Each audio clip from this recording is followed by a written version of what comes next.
जय भोले की हर हर महादेव पम पम भोले। आज मैं आपको कार्तिक मास 31वां अध्याय सुना रही हूँ। सुनिए। भगवान श्री कृष्ण चंद्र जी महाराज ने कहा, पहले उज्जैन में एक महापापी और दुरात्मा धनेश्वर नामक ब्राह्मण रहता था। वह रस, चमड़ा और कंबल आदि का व्यापार करता था। वैश्यगामी था और मगपान आदि बुरे कर्म किया करता था। चूंकि वह दिन रात पाप में रत रहता था, इसीलिए उस व्यापार के लिए वह नगर नगर घूमता था। वह एक दिन महेशमतीपुरी में जा पहुंचा। महेशमतीपुरी चूंकि राजा महेश ने बनाई थी, इसीलिए बस राजा के नाम पर ही विख्यात थी। नगरी के पास ही पाप नाशिनी पुण्यकारिणी भगवती नर्मदा बहती थी। उस नदी के किनारे देश देशांतर से आए हुए यात्री कार्तिक व्रत करने के लिए कुछ दिनों के लिए ठहरा करते थे। उन्हें कार्तिक व्रत करने वाले प्राणियों को वहां ठहरा देखकर वह दुष्ट घनेश्वर भी इधर उधर व्यापार करता हुआ 1 मास के लिए वहां ठहर गया।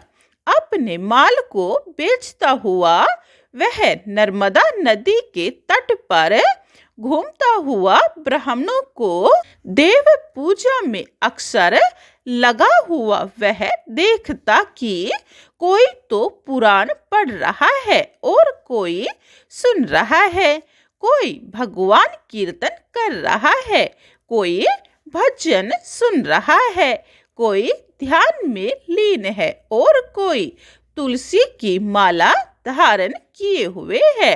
बस इसी तरह वह भगवत भक्तों के बीच में रहा और वैष्णवों के दर्शन करता रहा, उसको स्पर्श करता रहा, उनसे वार्तालाप करता रहा और भगवान विष्णु के नाम स्मरण करके पुण्य को अर्जित करता रहा।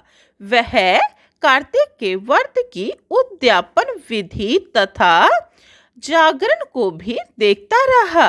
उसने पूर्णिमा को देखा कि व्रती ब्राह्मणों तथा गौओं को भोजन करवा रहे हैं और उनको दक्षिणा आदि भी दे रहे हैं।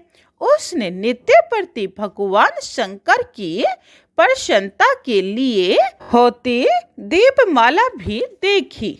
त्रिपुर नामक राक्षस के 3 पुरों को भगवान शंकर ने इसी तिथि को जलाया था। इसी कारण भगवान शिव के भक्त इस तिथि को दीप उत्सव मानते हैं।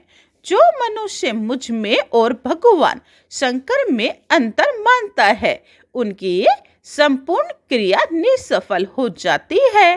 घनेश्वर वहां की पूजा विधि देखता हुआ इधर उधर घूम रहा था कि उसे एक काले सर्प ने काट लिया और वह भूमि पर गिर पड़ा।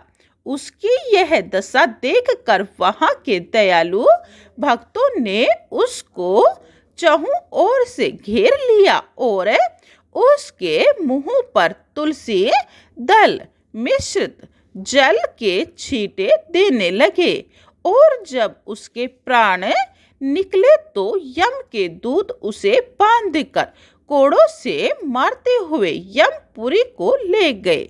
उसे देखकर चित्रगुप्त ने यम से कहा, इसने बाल्यकाल से लेकर आज तक बुरे काम ही किए हैं। इसके जीवन में पुण्य तो लेश मात्र भी दिखाई नहीं देता। यदि मैं पूरा वर्ष आपको सुनता रहूं तो भी इसके पापों की सूची, 1 वर्ष तक आपको सुनाता रहूं तो भी इसके पापों की सूची समाप्त नहीं होगी। यह महापापी है, अतः इसको एक कल्प एक घोर नरक में डालना चाहिए। चित्रगुप्त की बात सुनकर यमराज ने बड़े क्रोध में भरकर उसको अपना काल नेमी के समान भयंकर रूप दिखाते हुए अपने अनुचरों को आज्ञा दी। उनसे कहा, हे प्रेत सेनापतियों, इस दुष्ट मूर्ति को मुकद्दरों से मारते हुए कुंभीपाक नरक में फेंक दो।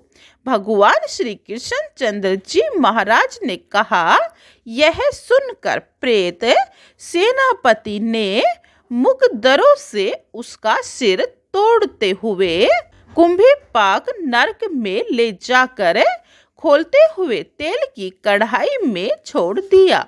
प्रेत सेनापतियों ने जो ही उसे तेल की कढ़ाई में फेंका, त्यों ही लपलपाती हुई आग अपने आप ठंडी हो गई, जैसे कि प्रहलाद को अग्नि में डालने से वह अग्नि ठंडी हो गई थी।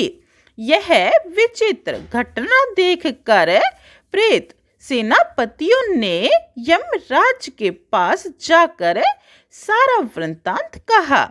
यमराज भी सारा हाल सुनकर आश्चर्यचकित रह गए और घनेश्वर को अपने पास बुलाकर स्थिति पर विचार करने लगे।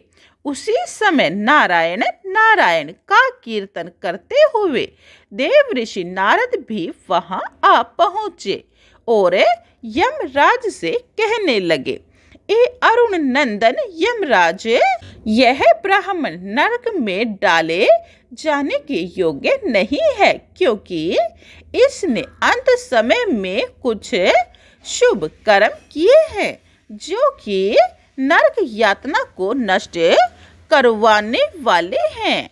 जो लोग भगवत भक्तों का दर्शन करते हैं, उनसे वार्तालाप करते हैं और उनका स्पर्श करते हैं, चाहे उन्होंने कोई पुण्य कर्म न किया हो, सहज स्वर्ग के अधिकारी हो जाते हैं। अतः घनेश्वर भी पुण्य आत्माओं के संग व स्पर्श से स्वर्ग का अधिकारी हो गया है। अतएव वह पुण्य आत्मा है, इसे यक्ष योनि दो और केवल इसे पाप भोग करने वाले नरक दिखा दो। भगवान श्री कृष्णचंद्र जी महाराज ने कहा। जब देव ऋषि नारद ऐसा कहकर चले गए तो घनेश्वर को पुण्य आत्मा समझते हुए यमराज ने दूतों को उसे नरक दिखाने की आज्ञा दी। 31वां अध्याय समाप्तम। जय भोले की 32वां अध्याय यह आप कल सुने।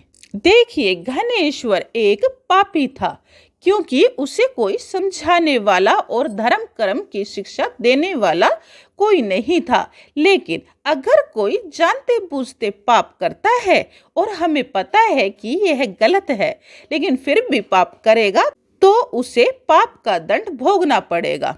घनेश्वर को अच्छे बुरे की समझ नहीं थी, इसीलिए आप ये ना समझे कि आपने कार्तिक की कथा पढ़ ली है और आपके जानते बुझते पाप नष्ट हो जाएंगे। जानबूझ के किए हुए पाप की माफी नहीं होती, इसीलिए कार्तिक नहाए और अच्छे कर्म करें। जय भोले की हर हर महादेव, बम बम भोले। जय विष्णु जी।